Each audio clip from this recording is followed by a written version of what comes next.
देखा कि मेरी माँ बहनें भी बैठी हुई है, तो मैं उनसे भी अर्ज कर दूं, अपनी औलादों को अगर सुधारना चाहती हो तो तुम्हें अपने आप को बदलना होगा। और मैं इसका एक एग्जाम्पल देना चाहता हूँ। अरे जुमा के दिन हमारी माँ बहनों को हमने देखा, वो जुमा के दिन नहाती है, नए कपड़े पहनती है, साफ सुथरे कपड़े पहनती है और नमाज की तैयारी करके मुसल्ला बिछाती है। तो घर में जो 2 साल की बच्ची होती है ना, वो भी गुलदौनी बांध करके माँ के बाजू में खड़ी होती हुई नजर आती है। घर में जो छोटा बच्चा है ना, वो भी सजदा करता हुआ नजर आता है।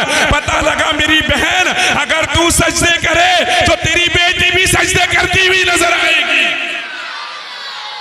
शर्त यह है कि तुझे सजदा करना है। लेकिन माओ और बहनों का हाल, अल्लाह अकबर, मैं कहना तो नहीं चाहता लेकिन फिर भी कहना पड़ता है कि माओ और बहनों का हाल ये है, एक दिन नमाज पढ़े, कहती हाथ दुख रहा है, कहती पैर दुख रहा है। अरे मेरे को जो है ना जमाइया बड़ी आने लगी है, मैं बड़ी थक जाती हूँ। बिरादरान मिल्लत इस्लामिया, माँ बहनों में आज से कहना चाहता हूँ, तुम्हारी ये परेशानी है और मैंने अक्सर देखा है कि अगर 4 दिन नमाज पढ़े, कहती हाथ दुखने लग गया, पैर दुखने लग गया, जमाइया आने लग गई और मैं बीमार होने लग गई। दिल कहता पड़े रहना।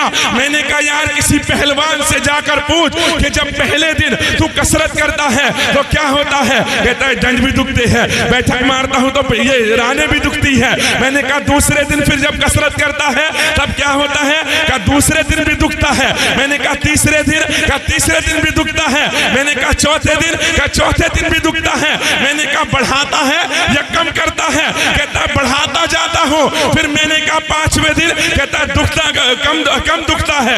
मैंने कहा 6ठे दिन? कहता है अब दर्द कम हो जाता है। मैंने कहा 7वें दिन? कहा दर्द पूरी तरह गायब हो जाता है। मैंने कहा अगर पहले दिन छोड़ देता तो क्या होता? कहा हाथ उठना मुश्किल हो जाता। तो पता लगा कि पहले दिन शैतान तुझे रोकता है कि सो जा, हाथ में दर्द है मत पढ़, पैर में दर्द है मत पढ़। शैतान तुझे कहता है अरे बीमार हो गई सो जा मत पढ़। तो शैतान से कह कल मैंने फजर पढ़ी थी ना, आज जोहर भी पढ़ूंगी, असर भी पढ़ूंगी, मगरिब भी पढ़ूंगी, इशा भी पढ़ूंगी और अगर ज्यादा बहकाया तो रात में भी मुसल्ला लगाती नजर आऊंगी।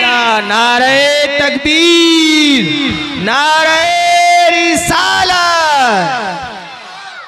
फिर देख असर होता है कि नहीं, फिर देख असर होता है कि नहीं। लेकिन मेरी बहन को फुर्सत ही नहीं, वो कभी यहाँ बैठकर पड़ोस वाली की बुराई करती है, कभी वहां बैठकर इस वाली की बुराई करती है। और बहनें ही नहीं, अब तो भाई भी वही हो गए हैं।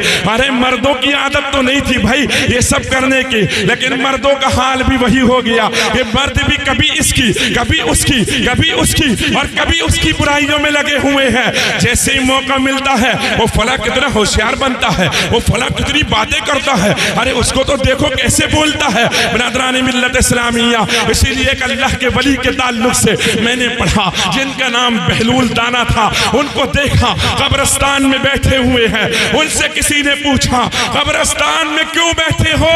कहा बहुत अच्छे लोग हैं। जोर से बोलो, क्यों बैठे हो? कहा बहुत अच्छे लोग हैं। पूछने वाले ने पूछा क्यों अच्छे हैं? क्या कुछ बोलते ही नहीं।